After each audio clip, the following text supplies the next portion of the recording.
snap, I'm probably way too close.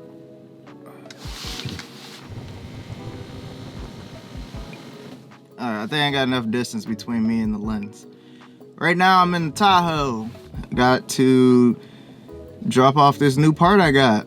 My friend Abdullah, who has a nicely built E85 S2000 that shoots massive flames.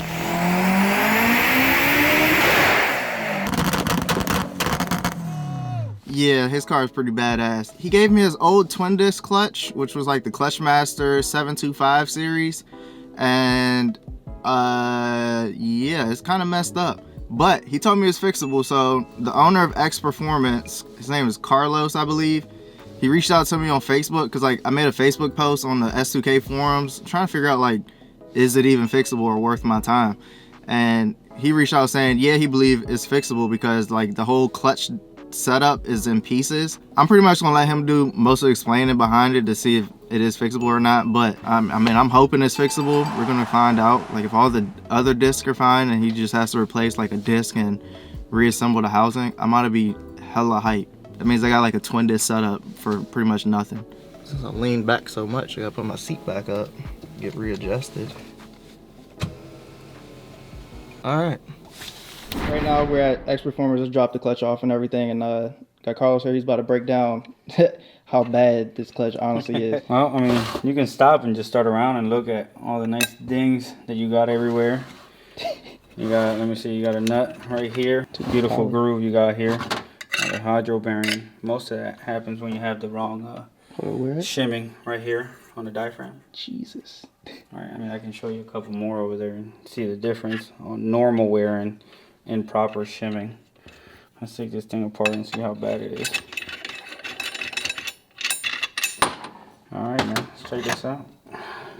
Well, there's that. That's one issue. That's probably where you got this thing from. There's a lot of marks. So what will cause those type of marks? Just heat, or is it? Yeah, it's heat. I mean, we're normally gonna have some, but I mean, we can look at, well, you got no spline, no spline on this clutch. There you go, it's smooth as day. All right, let's see what else you got here. Oh, this thing is nice and warped. Jesus. Nice ninja chuck right there for you. Damn, yeah, you can see it. Probably one of the worst ones I've seen. So I'm gonna say I'm pretty positive they didn't spec or shim this out. Which was like the main reason then for the pilot bearing like causing the damage it did to the diaphragm? Possibly. Just by looking at it. But definitely heat does cause this nice plate to get that twisted. Let's look at it. Yeah, see it curving up? Yep. You can see right here. And that boy's real nice and bad. Yeah, so what we're gonna do is I'm gonna put this all back together in a box. I'm gonna hit up my peoples over at Clutch Masters, and we're definitely gonna replace the diaphragm. We're gonna replace the plates, hardware, get this all cleaned up. You're gonna get some new discs, but it's rebuildable. We can salvage the flywheel, the pressure plate. You know, most people think once it's bad, but we can actually save this, save the actual pressure plate, get 2 new discs. These are just junk. You're not going to reuse this. Replace both of this, get some fresh hardware. So those are the friction plates? Yep, right here. So we'll get this one replaced. We'll get this one replaced. While we're at it, we'll get rid of this worn in diaphragm. And we'll get you all this with fresh seals cleaned up. So this was fresh bearing. The issue, I guess, when people install them, you said they don't shim them out enough, or? Yeah, so I mean, it comes with instructions. Most people don't read them or they don't understand them. And essentially, that's how people get a lot of crank walking, ruin their motors as well, is when you look at this and you have the bearing, right? So most people just slap it in, right? So let's just say this thing was shimmed out too far, right? So it's all the way sealed in, bolted to the tranny, then it's touching, right? Mm-hmm. But your tranny is still not fully in. And then once you bolt it in, since this thing's not spec'd out properly, right? What are you doing? You're pressing in, and then you're forcing this onto there. You know, you're pushing against the flywheel, the pressure plate, prematurely. So that's one of the big issues we see a lot. And then you get a lot of slippage, obviously because it's depressed and all that. But yeah, that's one of the most common issues with DIYs that don't know how to properly install it. They don't understand what a pedal stop is. You know, obviously we bypass the clutch or the neutral safety switch. Yeah, I did that starting up on these just because it's not good on a dry startup to sit here and press the clutch in on a twin disc and starting it up. But yeah, so we'll get this bad boy packaged up, sent off, and get back in a fresh one, and we'll go over it.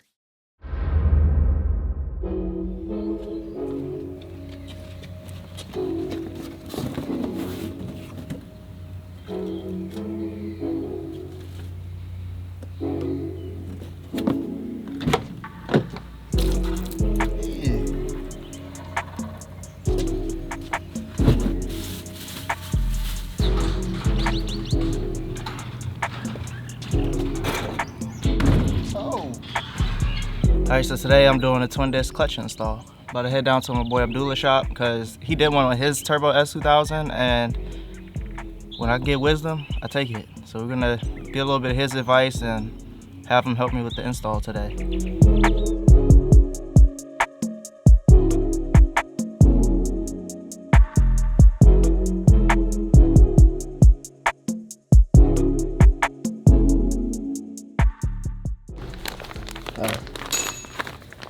So you jealous because they gave me everything? They gave you everything, man. They ain't give me none of the stuff. I gotta make it. Right now we're looking at the hydraulic release line. Trying to figure out the picture. I don't even know what we're trying to figure out. We're trying to figure it out. Okay, you got there is. So basically, this one goes like this, right? Came with the screws and everything. I'm jealous. What we were trying to see, this line right here, if it go direct to this line right here. If it's not, we gotta make it. Does it? we're gonna check it later though, not now. So right now we're just gonna do the basic. We're gonna take the axles, all that stuff, drive shaft, motor mount. Then later on we're gonna go from the top to release the starter. I think I'm gonna let you do that. Alright. Alright, you ready? No. I'm gonna give you the tools to release. Do you remember what side we need for the drive shaft? Nope. But I got a new bolt, so. So you don't care? Nope. Alright, so first thing we gotta do. Yo, you need your phone? Probably. Here. Hold on. I got new ones, which I'll probably link all the part numbers below. But you gotta take the drive shaft bolts from the transmission, which is probably like, how many of these are there? 6. 6 of them? Yeah. Do yourself the favor and get new bolts, because 9 times out of 10 you probably got strip ones, or yeah, y'all know how that goes.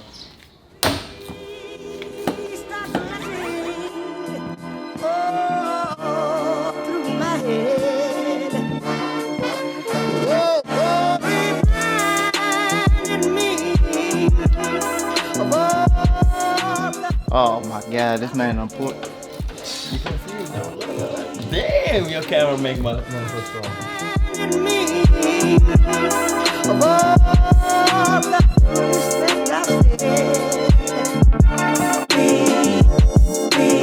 You see right here?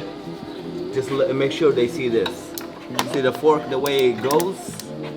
It goes inside the pilot bearing, and the pilot bearing is behind the clutch pressure plate. So if you don't pull this out after you lose all the bell housing bolt, you cannot disconnect the gearbox. Okay. It happened with me.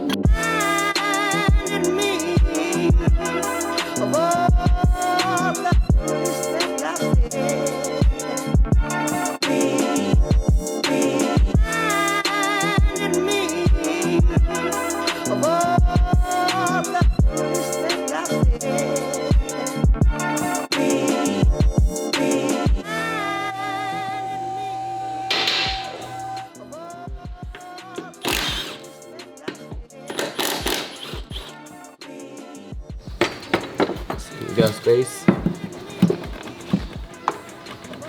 You got solid mount. That's good. So you got really solid mount, engine mount. That's why it's not leaning that much. Come on. Just lift it up like this.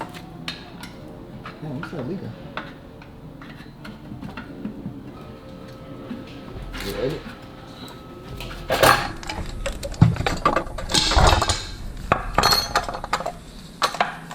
You got it? Hold it from there. This is why we have to move this fork, the clutch fork, because it goes right here. And once it goes right here and you try to take out the transmission, can't. So you have to pull it out before you take out the transmission. That's a release bearing right here. It's kind of bad.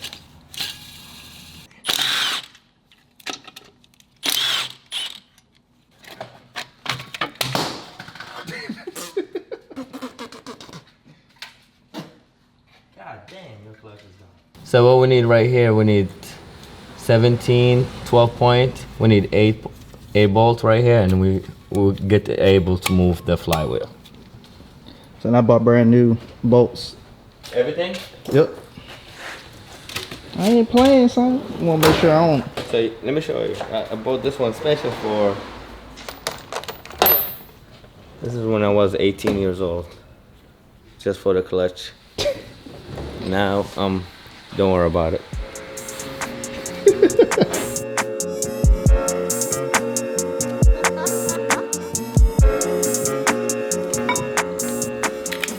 need the reinforcer. You gotta move the sprocket.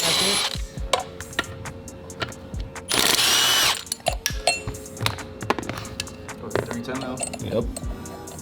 And we need to move this bracket right here. You know, the clutch fork bracket. Mm-hmm. 212. Go get it. And don't forget, this one easy to fall out. Make sure you put it back in here.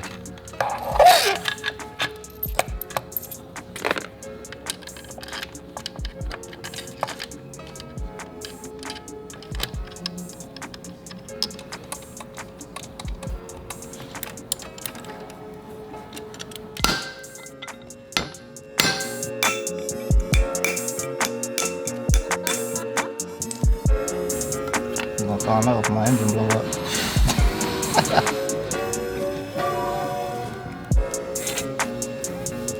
Touche. You put Loctite on it? Yep. Alright, I ain't trying back. Alright, it's time for us to put the flywheel.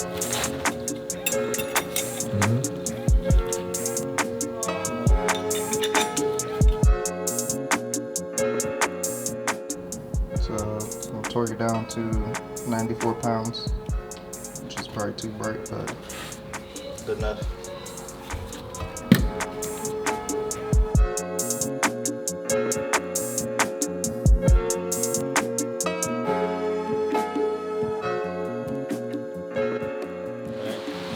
So we got 2 clutches up here. Pressure plate.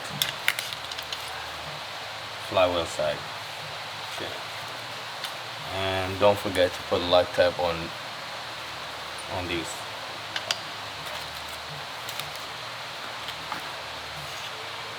Pressure plate side.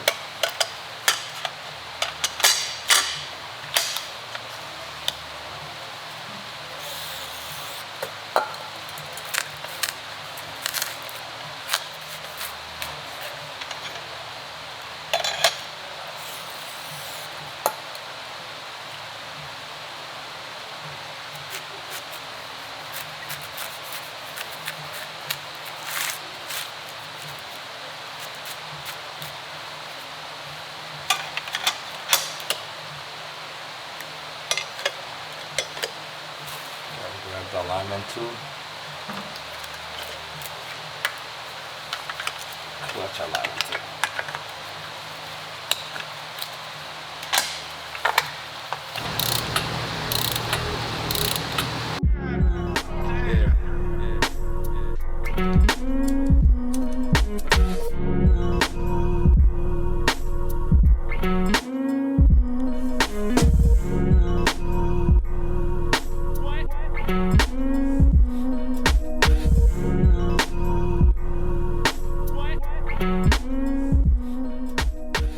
yourself a straight edge ruler.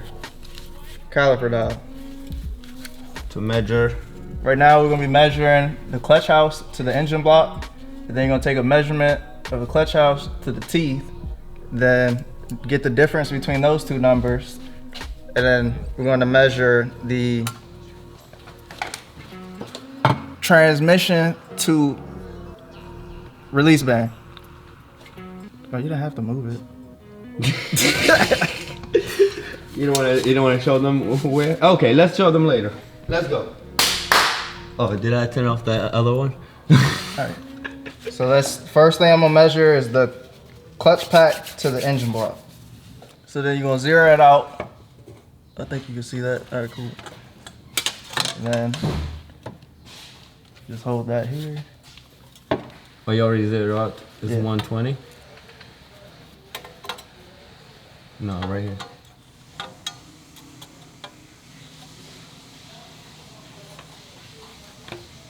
Over this way. All right. What's that? That's gonna be your first measurement. What's that? Oh shit. 2.562. So then you'll write that down somewhere. Actually, I'll just write it down, then I'll show you guys when I edit.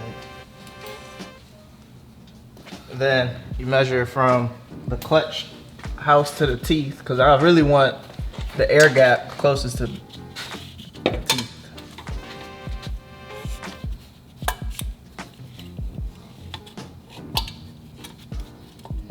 Oh. I'm gonna go this way.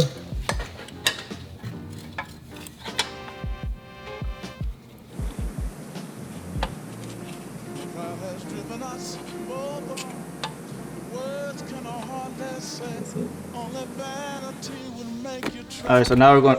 Damn, you killed the GoPro. It's okay. Allah yarhamah. You want to measure from the transmission housing to the bearing right here. Good old bearing. You want to zero it out again. 120. Right there. 117. Boom. Come over a little more. I'm basically going to the highest point of the bearing. Just 2.317. Yo, you suspect. Alright, so basically you get your measurement for your clutch to block, clutch house to teeth, and then you're going to measure your bearing to your bell housing to the bearing without any shims. I did that earlier and then I shimmed it. It's a pain in the butt to take the little bearing off. They say you could do it by hand, but the one I had, I couldn't do it by hand, so we just knocked it out and I put the shims behind it, which I use like two of the smallest ones. I think they're like really light blue. So now we're gonna put the transmission back on the car and do all that fun stuff. So I'm gonna pretty much just time lapse this whole process because it takes a while, and yeah. What the We're trying to get work measurement done. should be in between what? 0.090. They said your air gap should be between 0.090 to 0.0120, something like that. They have it on the website. I'll link it below. Let's go ahead and knock this out, put this transmission back in so I can break in the clutch. Hopefully nothing blows up, because if it do, You gotta blame me. yep. I know. Typical life of a mechanic. If something breaks, always blame your mechanic. Don't do no burnout, you'll be alright. Don't do no two-step. Come on, let's go. Some Sue step. What the hell? Two-step.